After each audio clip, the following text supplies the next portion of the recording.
Tom had always been curious about the unknown.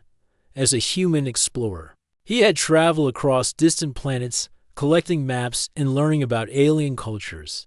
His latest journey brought him to a world called Zereth, a place known for its towering crystal mountains and skies filled with 3 bright moons. Few humans had ever stepped foot here, and Tom wanted to be one of the first to chart its hidden lands. The air was warm and smelled faintly of sweet flowers. The grass was a deep blue, and strange bird-like creatures glided through the sky without flapping their wings. Tom's scanner beeped softly, showing a large structure ahead.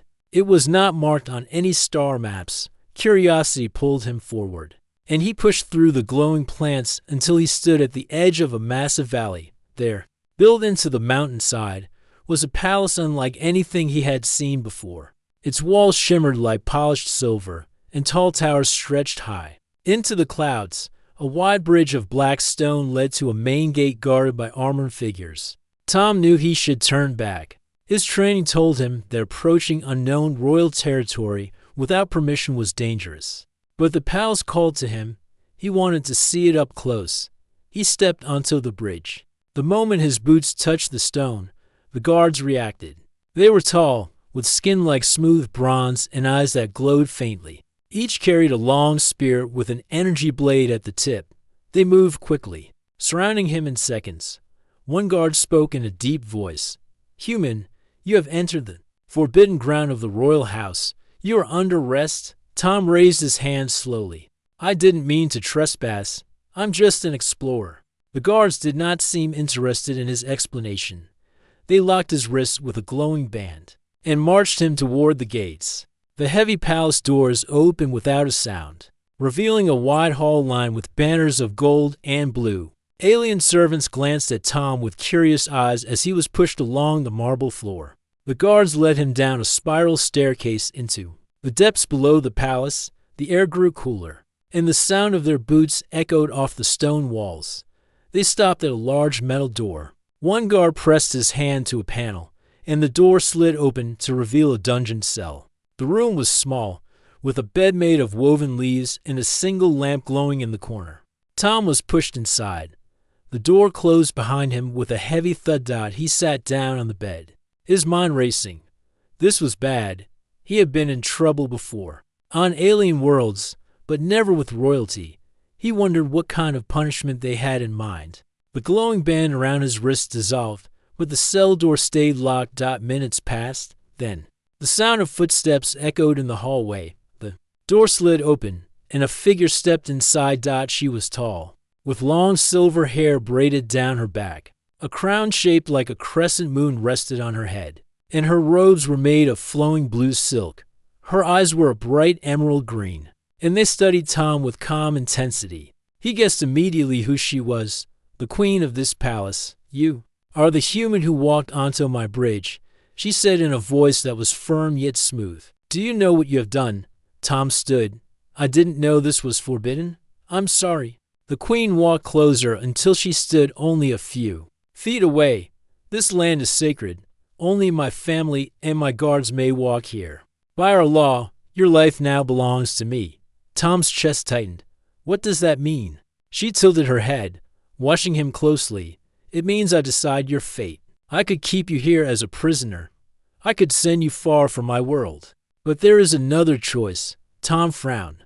"What choice?" The queen's gaze was steady. "Marry me." Tom was certain he had misheard. "Marry you? We've just met." "Yes," she said simply. "You are a human. My people have never seen a human at my side. If I marry a foreigner, it will unite the clans and prevent the rebels from claiming my throne. They will see strength in my choice." Tom shook his head. "Why not marry someone from your own people?" She turned slightly, as if listening to distant voices. "Because my people are divided. Each clan wants one of their own on the throne. If I choose one, the others will rebel. But if I choose an outsider, no clan can claim favoritism." Tom crossed his arms. "And if I refuse?" Her eyes narrowed just slightly. "Then you will remain in this dungeon until the day I decide you are no longer useful." That could be a very long time. The words were calm, but the meaning was clear. Tom was trapped. The queen had given him two options: marry her and walk free, or refuse and stay a prisoner in this cold cell. She stepped toward the door, pausing to look at him one last time. Think carefully, human. I will return for your answer. The door slid shut, and the cell was quiet again. Tom sat back down, staring at the glowing lamp. He could not believe what had just happened. In all his travels, he had never imagined a queen would demand his hand in marriage as a condition for his freedom. The idea was strange, but the danger was real. Somewhere above, a palace full of guards stood ready to keep him here forever. He lay back on the bed, staring at the ceiling made of smooth black stone. Outside, faint vibrations suggested the movement of machinery or perhaps the distant roar of the wind through the mountain peaks. His mind turned over the choice again and again. Stay in the dungeon or marry the alien queen. Either path would change his life completely, and he had no idea which one to take. Tom barely slept that night. The cold air of the dungeon made him shiver, and his thoughts kept circling back to the queen's words, "Marry me." The idea felt impossible. He did not know her. He did not even know the customs of her people. Yet, refusing could mean being locked away for years, maybe forever. When morning came, the cell door opened again. This time, two guards stepped inside. They carried no weapons, but their armor gleamed in the soft light. One spoke in a deep voice, "The queen summons you." "Follow us." Tom walked between them, the sound of their boots echoing off the stone hallway. They led him up the spiral stairs, through the great hall, and into a smaller chamber filled with sunlight from high windows. In the center stood a round table made of dark wood. The queen sat at the far side, her crown shining in the light. She gestured for him to sit. "You have had time to think, human. Have you decided?" Tom hesitated. "Before I decide, I want to understand. Why me? Why a human?" The queen's eyes studied him for a moment. Then she leaned forward slightly. "My kingdom is not as strong as it once was. Many clans wish to control the throne. Each clan leader believes that if I marry one of their sons, their clan will rule beside me. If I choose one, the others will see it as betrayal, and war will begin." Tom listened carefully. "And if you choose me, no clan wins." "Exactly," she said. "You are from beyond our world. You belong to no clan. By law, if I marry an outsider, all clans must swear loyalty to the crown. It is an old tradition meant to keep balance when the clans cannot agree." Tom frowned. "But why a human? There are other alien races you could choose." Her voice remained calm. "Because humans are rare here. My people have only heard stories of your kind, stories of courage, strange strength, and a refusal to yield. A human at my side will not only unite the clans, but also remind them that the outside galaxy is watching. They will think twice before moving against me." Tom rubbed the back of his neck. "So you want me for politics?" The queen's lips curved slightly. "I want you for peace. But yes, politics are part of it." Silence filled the room for a moment. Tom tried to read her expression, but it stayed steady and unreadable. She was not threatening him now, but her tone made it clear she expected an answer soon. Finally, Tom said, "And what if I marry you?" "What happens to me? You will be crowned as my royal consort," she replied. "You will share my duties, live in the palace, and represent our kingdom in matters beyond this world. You will have wealth, safety, and respect, but you will also have responsibility. My enemies will see you as a target. You must be ready for that."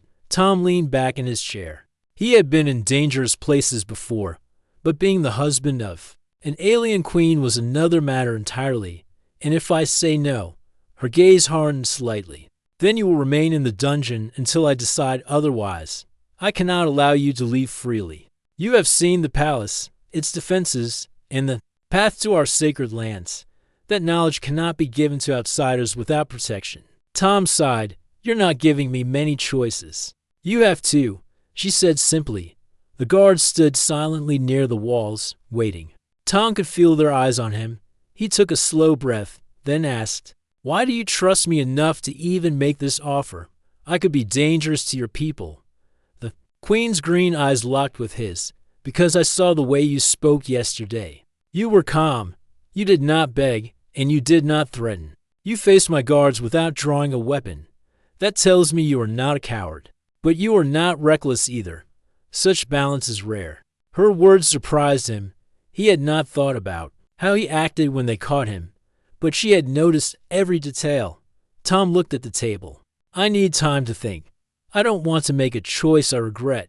You have until the next sunset. She said, when the light fades, I will come for your answer. The guards led him back to the dungeon, but instead of locking him in the same cold cell, they placed him in a larger room with a small window high in the wall. Sunlight streamed in, and the air was warmer. A tray of food sat on a low table, strange fruits, a bowl of soup, and bread. That smelled sweet. Tom sat down and ate slowly, his mind working through every possibility. If he agreed, he could walk free, but his life would no longer be his own. If he refused, he might never see the stars again. After the meal, he paced the room. He thought of his homeworld. Far across the galaxy, he thought of the missions he had planned, the maps he still wanted to draw. He thought of the Queen's eyes when she spoke of peace. She was not cruel, but she was firm. Her offer was not a request. Hours passed. The sun moved across the sky, its light shifting in the window. Late in the afternoon, a sound came from the hallway. The door opened, and a figure stepped inside. Not the Queen, but an older man in simple brown robes. I am Varric, the man said. I serve as the Queen's advisor. Tom nodded cautiously. Did she send you? Yes. Varric replied. She asked me to speak with you. You may believe this marriage is only for her benefit, but it may be for yours as well. Tom raised an eyebrow. How? Out here, far from your own kind, a human is vulnerable. There are worlds that would treat you as a prize to be taken, a tool to be used. As the Queen's consort, you would be protected from such dangers. You would also gain influence to help your own people, should they ever need it. Tom crossed his arms. You make it sound like I have no choice. Varric gave a small shrug. Perhaps you do not, but choice or not, you can still decide how to use the position you are given. The Queen is offering you power, safety, and purpose. Few outsiders receive such a gift. With that, the old man left, leaving Tom alone again. The words stayed in his mind. Power, safety, purpose. He was not sure if those were things he wanted, but they were things he could not easily ignore. The sky outside began to turn golden as the sun lowered. The light in the room grew softer. Tom knew the Queen would come soon. His answer would decide everything, his freedom, his future, and perhaps the fate of this alien kingdom. When the sun dipped low, the Queen returned to Tom's chamber. She wore her crown and a robe of deep green that flowed behind her like a river. The guards opened the door, and she stepped inside with quiet confidence. Human, she said, her voice calm yet firm. It is time for your answer. Tom stood straight. I will not agree to marry you without knowing if I can truly live as your partner. If I take this role, I must be ready. I don't want to be a burden to your people. The Queen studied him for a moment, then nodded. Very well. If you wish to prove yourself first, you will face the trials of worth. These trials are ancient, meant to test the mind, the body, and the spirit. If you succeed, you will have my respect as well as my offer. Tom's pulse quickened. And if I fail, then you will return to the dungeon, and my offer will be withdrawn. The decision was made. Guards led Tom through the palace to a massive courtyard surrounded by tall stone walls. A crowd had gathered, their voices low with curiosity. In the center of the yard stood a heavy iron gate. The Queen's voice carried across the courtyard. The first trial will test your strength and courage. You will face the Maxter Beast, a guardian creature of our ancestors. It will not kill, unless you yield, but it will not make victory easy. The gate rose, and the Maxter stepped out. It was huge, with thick armor like scales, for clawed legs, and eyes that glowed a dull orange. Its tail swung behind it like a heavy chain. The crowd fell silent as the beast moved into the center. Tom was handed a long spear. The shaft was smooth, the tip gleaming with a faint blue light. He took a deep breath and stepped forward. The Maxter lowered its head and charged. Tom rolled to the side. Just as the beast's claws scraped the stone, he jabbed the spear toward its flank, but the point glanced off the thick scales. The Maxter spun, its tail whipping toward him. Tom ducked, feeling the rush of air above his head. He knew he could not win with strength alone. The beast was too powerful. Instead, he used speed. He circled, forcing it to turn again and again, making it waste energy. When the Maxter lunged, Tom sidestepped and struck at the softer joint between its shoulder and neck. The spear sank in slightly, and the beast roared, stepping back. The crowd cheered. The queen watched with unreadable eyes. Tom lowered his spear and took a step back. The Maxter growled, then lowered its head, a sign of respect among its kind. The trial was over. First trial complete, the queen announced. You have shown skill and control. The next trial began immediately. Guards led Tom into a domed hall lined with glowing blue crystals. In the center stood a table carved from white stone, covered in carved symbols and movable tiles. This is the puzzle of the ancients, the queen said. It is said they built this to test the wisdom of their leaders. You must arrange the tiles to unlock the path forward. You have until the chamber's light fades. Tom examined the puzzle. The tiles were etched with shapes of moons, stars, and suns. He noticed that some matched the crystal patterns on the walls. He moved a moon tile to match its position with a crystal, then did the same with the stars and suns. Slowly, the design began to make sense. It formed a map of the Zereth sky. The light in the crystals dimmed as time passed. Tom moved the last piece into place just as the final glow began to fade. The table shifted with a soft hum, and a hidden panel opened to reveal a small golden sphere. You have solved it, the queen said. Few complete it in time. Your mind is as quick as your body. For the third and final trial, the queen led Tom to the edge of the city. A group of guards stood around a kneeling figure, a captured rebel commander. His hands were bound, and his eyes were full of defiance. This man has led attacks against my people, the queen explained. The trial is simple. You may choose to end his life, or you may choose to spare him. Either choice will have consequences. Tom looked at the prisoner. The man glared at him, but did not speak. Tom knew this was not just about mercy or punishment. It was about judgment. He thought of the queen's goal to unite the clans. Killing this man might please some, but it could also deepen the rebellion. Sparing him could be seen as weakness, but it might open the door to peace. Finally, Tom spoke. I will spare him, but he must swear before his people to stop attacking and to speak for peace. The rebel commander's jaw tightened, but he nodded slowly. If the queen accepts this, I will honor it. The queen's eyes softened slightly. You have passed the trial of spirit. You choose not only with strength or reason, but with the hope of peace. The crowd, which had followed from trial to trial, began to cheer. Tom felt the weight of the day settle in his muscles, but also a strange lightness in his chest. He had faced danger, solved the puzzle, and made a choice for peace. The queen stepped closer. You have proven yourself in all three trials. You have the courage, the mind, and the heart to stand beside me. My offer still stands, human. Will you accept? Tom looked into her emerald eyes. The decision was still heavy, but now it carried a new meaning. It was no longer just about saving himself. It was about what he could do here, for her, for the people, and for the peace she wanted. He did not give his answer yet, but in his heart, the choice was beginning to form. Night had fallen over the capital of Zereth. The three moons glowed above, bathing the silver palace in pale light. Inside the great hall, the queen and her advisors met to discuss the trials. Tom had completed.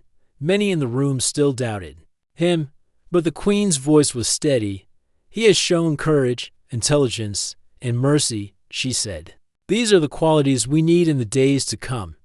Before anyone could respond, the heavy doors to the hall burst open. A breathless guard stumbled inside. Your Majesty, the rebels have breached the outer gates. They are inside the city. The room froze. Then the queen stood, her robes swirling around her. Sound the alarm, all guards to their posts. She turned to Tom. You wanted to prove your worth beyond trials. Now is your chance. Tom's mind shifted into the focus he knew from his past missions as an explorer in dangerous zones. Where are they entering from? He asked. The north side, the guard answered. They are using siege machines to break the walls. Tom followed the queen through the palace corridors, the sound of ringing bells echoing in the distance. Outside, the air was filled with the shouts of soldiers and the deep hum of energy weapons. Fires burned along the rooftops, lighting the dark sky in flickering orange. When they reached the northern wall, Tom saw the rebels clearly. They were armored in mismatched gear, carrying blasters and curved blades. Large, wheeled machines rolled forward, slamming heavy battering arms into the stone gates. The Queen's commander shouted orders, but Tom noticed the defenders were spread too thin. He ran to the commander, pulled the front line back behind the second barricade, let them push in, then trap them between two forces. The commander hesitated. That is not our way. It works, Tom said firmly. I've seen it before. The Queen stepped up. Do as he says. The soldiers fell back in an organized retreat, and the rebels cheered as they rushed forward, thinking the defenders were fleeing. But as soon as they entered the narrow street beyond the gates, hidden squads of guards dropped from rooftops, blocking the way behind them. Tom grabbed a fallen shield and joined the front line, holding it up as blaster fire cracked against it. He shouted to the soldiers to aim for the legs of the siege machines. Within minutes, two of the massive battering arms fell, their operators fleeing. The rebels in the trap began to panic. Some tried to climb the walls, others turned to fight. The Queen's soldiers head on. Tom led a small group through the center, using quick movements to keep the rebels unbalanced. The narrow street gave him the advantage, forcing the enemy to fight one at a time instead of overwhelming the defenders with numbers dot above. The Queen's archers fired glowing arrows into the air. The projectiles burst into nets of energy, wrapping around enemy fighters and dragging them to the ground. The sound of clashing weapons and shouts filled the night, but slowly. The rebel attack began to falter. A sudden roar cut through the noise. From the far side of the street, a massive rebel warrior appeared, wielding a hammer the size of a small tree. His armor was thick, and each swing of the hammer cracked the stone beneath him. Soldiers backed away, unsure how to stop him. Tom knew they had to act fast. He motioned to two nearby guards, aim for his legs when I give the signal. He rushed forward, ducking under the giant's swing and jabbing his shield into the warrior's chest.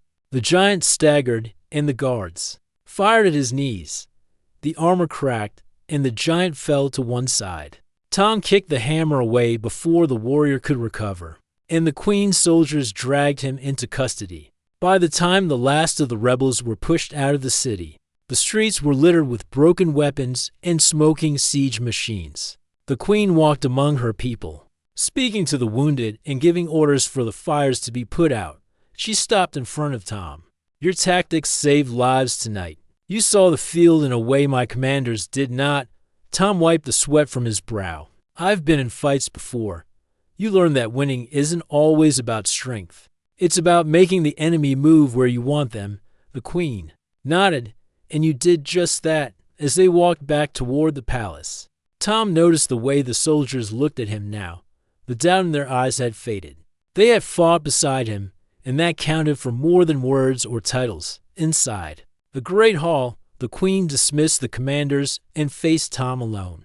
The rebels will not stop after tonight. They will strike again. But you have shown that you are more than a symbol. You can lead.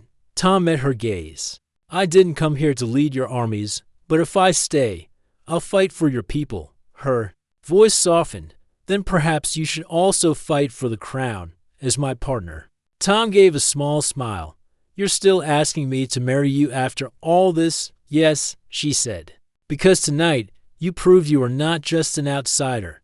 You are one of us. The sounds of the city repairing itself drifted through the windows.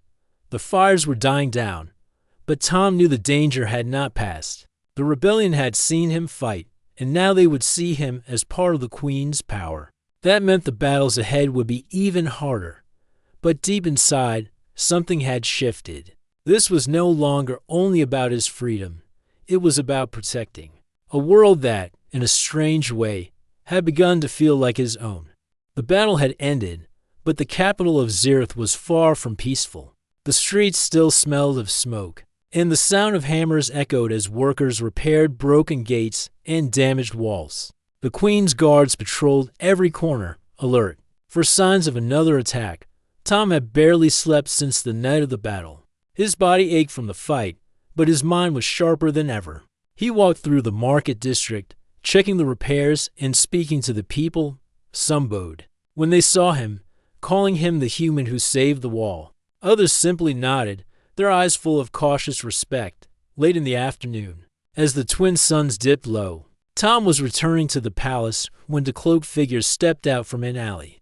They did not carry visible weapons, but their posture was tense. Tom of Earth, one of them asked in a low voice. Tom stopped, ready to defend himself if needed.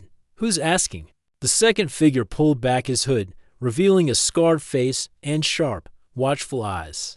I am Corin, second to the leader of the rebellion. We are here to talk, not to fight. Tom did not lower his guard. You picked a strange way to start a conversation. Corin took a slow step forward. You are not one of them. You are not Zarati. You came here by chance. And yet the Queen has pulled you into her game of power. She will use you until you are no longer useful, and then you will vanish like every other outsider who trusted her. Tom frowned. You don't know me, and you don't know why I'm here. We know enough, Corin said. And we know what you want most, your freedom. We can give it to you. No more dungeons. No more battles that are not yours to fight. We will send you to your ship and let you leave this world without harm. Tom kept his eyes on them. And what's the price for this gift? The first rebel's voice was firm. Refuse the Queen. Tell her you will not marry her. Leave the palace, walk away, and your path to the stars will be clear. If you agree, no harm will come to you. Tom felt the weight of their words. Freedom. His own ship, the galaxy waiting for him again. All he had to do was step aside. Corin's tone softened slightly. Think about it. The Queen is not your responsibility. Her war is not yours. Do not chain yourself to her throne. Tom took a slow breath. And what about the people in the city? What happens to them if you win? Corin's eyes narrowed. They will live under our rule. We will break the old system and free the clans from her control. And the ones who stay loyal to her. Tom asked. Silence hung between them. That silence was enough for Tom to understand. He stepped back. If you want to overthrow her, fight your fight. But don't expect me to walk away and let innocent people suffer. Corin's expression hardened. You are making a mistake. Human. Maybe, Tom said. But it's my mistake to make. The rebels gave him one last look before vanishing back into the shadows. Tom stood there for a moment, listening to the fading sound of their footsteps. His heart was heavy, but his choice felt right. When he returned to the palace, the Queen was in the war chamber, speaking with her commanders. She turned to him as he entered. You were gone longer than expected. Tom hesitated, then decided there was no reason to hide the truth. I met 2 of your rebels in the market. They offered me my freedom if I refused to marry you and left the city. The room fell silent. The commanders shifted uneasily, their hands drifting toward their weapons. The Queen raised her hand to keep them still. And what was your answer? I told them no, Tom said. I told them I wouldn't leave the people here to suffer. The Queen's gaze was steady, but her voice carried a rare warmth. Then you have given me something more valuable than any vow, your loyalty. Tom shook his head slightly. I didn't do it for you. I did it because I couldn't walk away from people who need help. That, the Queen replied, is exactly why you are different from the rest.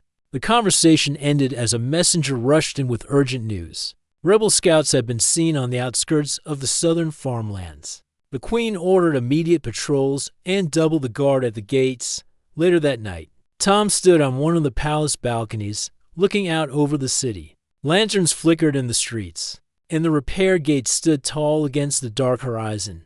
He thought about the rebels' offer. Again, it would have been so easy to accept, to leave, to be free, to return to the stars. But as he looked down at the sleeping city, he realized that freedom without purpose was empty. Here, he had a chance to make a difference, Here, his actions mattered. Behind him, the queen's footsteps sounded on the stone. She came to stand beside him, her eyes on the same horizon.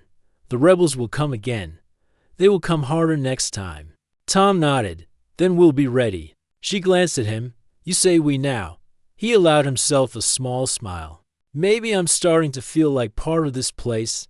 The queen looked back toward the city. If that is true, then my enemies should be very afraid. Below them, the wind carried the faint sound of drums, the signal of patrols moving through the streets. Somewhere out there, the rebels were gathering their strength again. And when they came, Tom knew he would be there, standing beside the queen, ready to defend the world that had, against all odds, become his own. If you want, I can make part 6 next, the dramatic wedding scene where the rebels attack mid-ceremony. The morning light broke through the high crystal windows of the palace, casting soft patterns over the marble floors. Aaron was escorted through the long halls, the guards walking silently beside him.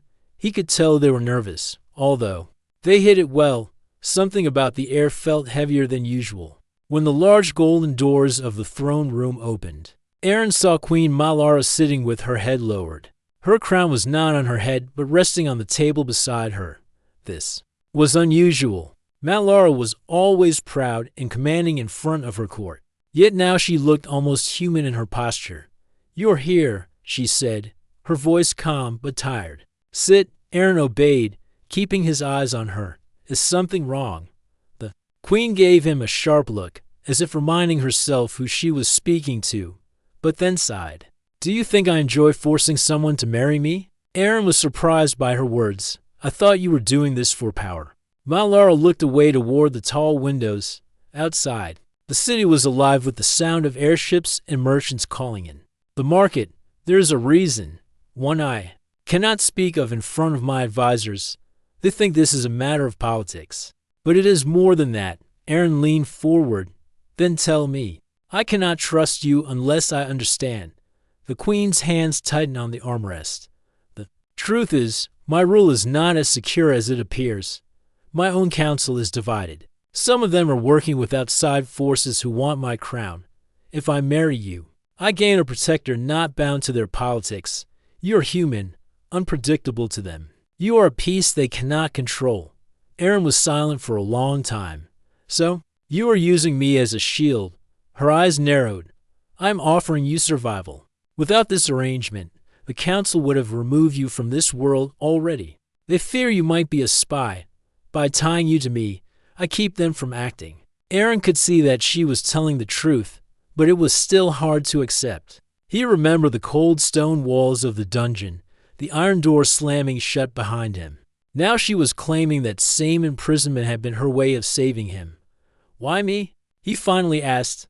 There are other humans here. Traders, travelers. Malara's expression softened, almost unnoticeably. Because you stood in front of my people in the market when that machine went out of control. You did not think of yourself. That is rare among leaders. And make no mistake, you will become a leader here if you stay. Aaron remembered the event she spoke of. A large cargo carrier had malfunctioned, nearly crushing a group of citizens. Without thinking, he had pushed 2 children out of the way. He had not realized she had been watching. Their eyes met for a moment. The heavy crown on the table between them seemed like a silent witness to their conversation. Then the doors opened. Again, an older man in dark silver robes stepped inside. His eyes were sharp, and Aaron felt an immediate sense of distrust. Your Majesty, the man said with a bow. The council wishes to know when the human will give his answer. Time is short. Our guests from the Eastern Alliance will arrive in 3 days. Malara's gaze became cold again. Tell the council. They will have their answer soon. That will be all. The man gave Aaron a glance before leaving. Aaron felt the weight in that look, a warning or perhaps a threat, when the doors shut. Malara leaned closer. That was Lord Serax. He is one of those who would prefer you gone.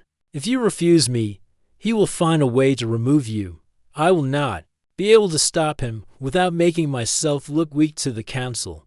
Aaron stood. If I say yes. What happens then? Then you stand beside me as my husband and I can protect you openly. She said, "You will gain influence. You will be safe, but you will also be bound to my rule." Aaron walked to the window and looked out at the city. The towers shimmered in the sun, and far below, people moved like rivers of color through the streets. He thought of his home far away, of the quiet mornings and open skies. But he also thought of the people here who had smiled at him in the market, the children who had run up to him without fear. "I need time," he said. "You have until sunset tomorrow," she replied. "After that, I cannot promise what will happen." That night, Aaron stayed in a guest chamber instead of the dungeon. The bed was soft, the room warm, but sleep did not come easily. His mind turned over the Queen's words again and again. Was this a trap, or was it truly the only way to survive? In the quiet, he thought about what it would mean to live here permanently. Could he learn their ways, their language, their customs? Could he stand beside a ruler who had once locked him away? As he stared at the ceiling, he heard footsteps outside. His door, slow, deliberate, almost as if someone was making sure not to wake him. A shadow passed under the crack in the door. Aaron rose quietly and went to the door. By the time he opened it, the hallway was empty. Only the faint sound of retreating boots echoed through the corridor. The unease in his chest grew stronger. Whoever it was had not knocked or spoken. They had only been watching. Aaron closed the door and sat back down on the bed. He now knew one thing for certain. The Queen was telling the truth about the danger. And if he waited too long to decide, it might be too late. The grand hall of the palace was brighter than ever. Golden banners with the crest of the alien queen hung from the tall crystal walls. Rows of armored guards stood on both sides of the marble floor, their eyes watching every move of the human. Named Daniel, the smell of fresh flowers filled the air, brought from the gardens that surrounded the royal tower. Daniel had been called here early in the morning. He was told the Queen wanted to speak to him about the peace agreement between humans and her people. The request was formal, but Daniel knew it was also personal. The Queen's words from the day in the dungeon still stayed in his mind. If he wished to stay free, he must marry her. The heavy double doors opened, and Queen Serana walked in. Her long white gown flowed like water over the steps. The light from the ceiling caught the silver crown on her head. Every movement she made was slow and careful, the way a ruler should walk before her court. Her golden eyes locked on Daniel the moment she entered. "Daniel," she said, her voice clear and strong, "you have lived among my people for many weeks. You have fought beside my soldiers, helped our wounded, and earned the respect of my generals. Now I must ask you a question that will shape the future of both our worlds." Daniel straightened his back. "I'm listening, Your Majesty." Serana took a step forward. "The council believes the war is over, but I know peace is fragile. Some of my lords still see humans as outsiders. Others see you as a threat. If you return to your own kind, the trust we have built will break. If you remain here, without a title or place, you will always be watched. But there is another path." Daniel already knew what she was going to say, but he stayed silent. "You could stand beside me," she continued, "not as a prisoner, but as a husband. The people would see it as a bond between our species, a symbol of unity. The council would have no reason to question you, and I would have someone I trust to share the burden of the crown." The hall grew quiet. Even the guards seemed to be holding their breath. Daniel's mind raced. He thought of Earth, the cities, the wide blue oceans, the smell of rain after a storm. He thought of his crew, who might believe he was dead. But he also thought of the knights in the alien city, the children who had laughed when he fixed their broken drones, the soldiers who had saluted him with respect, the markets full of colors he had never seen before.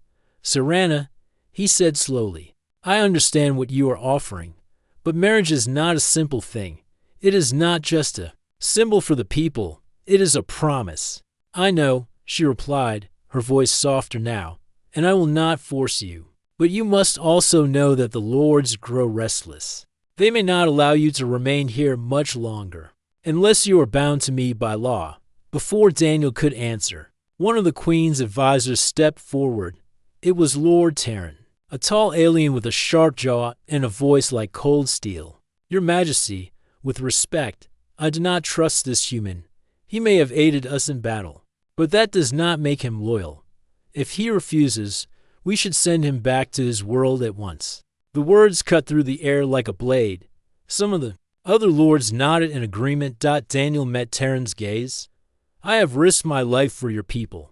I fought when your own soldiers were too afraid to move forward. If that is not loyalty, I don't know what is. You fought because you wanted to survive." Terran shot back. "Enough," Serana said firmly. Her voice carried the weight of command. And Terran stepped back with a glare. She turned to Daniel again. "I will give you until sunset to decide. After that, the council will meet, and they will decide your fate if you do not choose for yourself." Daniel bowed slightly. "Then I will give you my answer before the day ends." She nodded and motioned for the guards to open the doors. Daniel walked out into the bright afternoon light. The palace garden stretched before him, filled with singing birds and the soft sound of water flowing in the fountains. He walked slowly, thinking about everything that had led to this moment. A familiar voice called his name. It was Mira, the young alien healer who had cared for him when he was first brought to the palace. She ran up to him, her silver hair catching the sunlight. "I heard what happened," she said. "You have to decide now, don't you?" "Yes," Daniel replied, "and I don't know what the right choice is." Mira looked at him for a long moment. "When you first came here, I thought you were dangerous, but you proved me wrong. If you leave, the Queen will lose a strong ally. If you stay without marrying her, the Council will never trust you. If you marry her, you will become part of this world forever. You must ask yourself, where do you belong now?" Her words stayed with him as he walked alone through the gardens. He thought about the battles, the alliances, the quiet talks with Serana where she spoke of her dreams for her people. He thought about the feeling of being respected, not for his race, but for his actions. As the sun began to sink behind the palace towers, Daniel knew the moment of choice had come. He returned to the grand hall, where Serana and the council waited. The light from the setting sun poured through the crystal walls, turning the room gold. Daniel stepped forward and met Serana's eyes. "I have made my decision," he said. The room fell silent, every gaze fixed on him. The queen waited, her expression calm but her eyes sharp with anticipation.